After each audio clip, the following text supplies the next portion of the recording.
अमर कहानी गणवाना के धाम, गढ़मंडल की अमर कहानी गणवाना के धाम।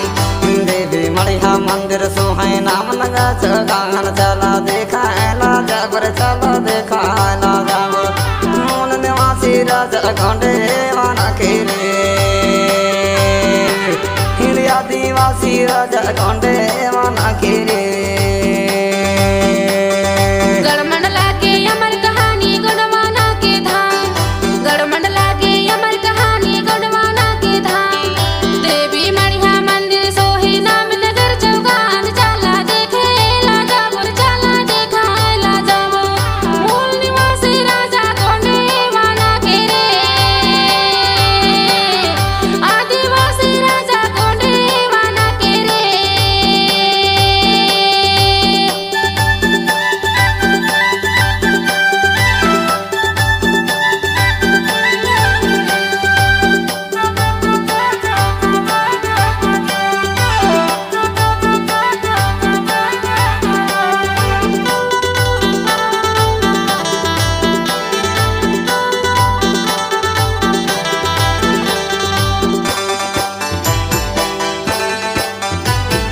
पंद्रह सन 85 के बात है पुरानी है बात है पुरानी। 15 सन 85 के बात है पुरानी है बात है पुरानी। रानी थी दुर्गावती राज गौंडे रानी चलो देखा ला जबर चलो देखा ला जब मूल निवासी राजा गौंडे वाना के मूल निवासी राजा गौंडे वाना के रे आदिवासी राजा गौंडे वाना के रे।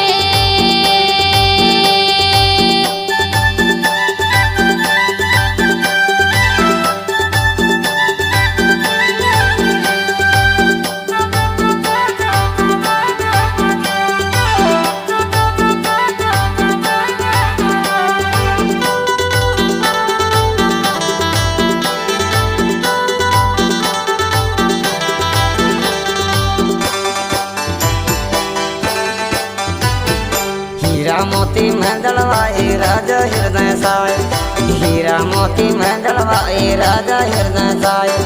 महिलल के खंडार लगी ने गढ़वाना के आए चला देखा ला जबर चलो देखा ला जब मूल निवासी राजा गौंडे वाना के रे चला देखा ला जबर चलो देखा ला जब आदिवासी राजा गौंडे वाना के रे। मूल निवासी राजा गौंडे वाना के रे आदिवासी राजा गौंडे वाना के रे।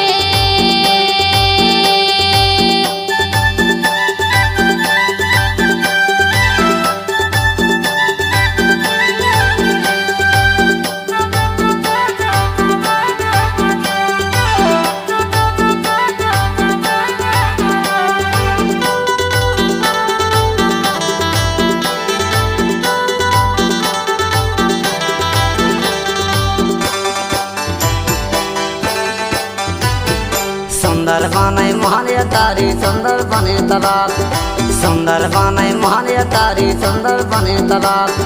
सुंदर बने राज करैया सुनी है दरबार चला देखा ला जबर चलो देखा ला जब मूल निवासी राजा गौंडे वाना के रे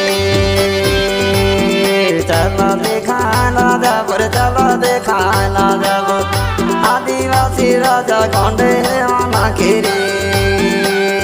मूल निवासी राजा गौंडे वाना के रे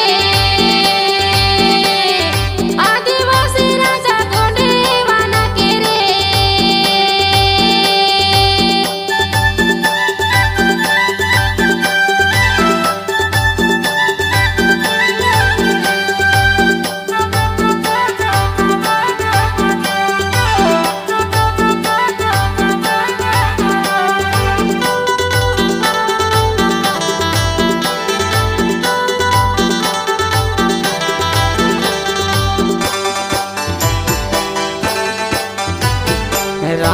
महल पठानिन महल चरका महल महान रानी महल पठानिन महल चरका महल महान धीरे धीरे होता कनगर कौन बताही शान चलो देखा ला जब चलो देखा ला जब मूल निवासी राजा गांडे वाना केरे चलो देखा ला जब चलो देखा ला जब आदिवासी राजा गांडे वाना केरे मूल निवासी राजा गोंडे वाना केरे आदिवासी राजा गोंडे वाना केरे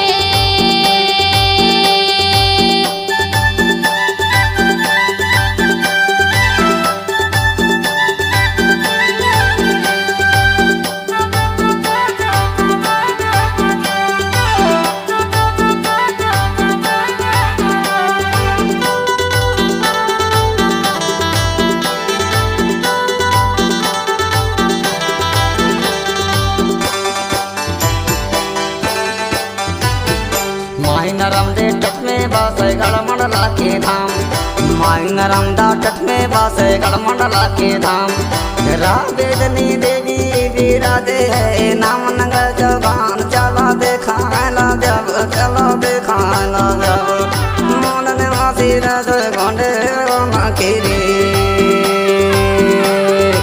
आदिवासी राजा गांडे वाना केरे मूल निवासी राजा गोंडे वाना केरे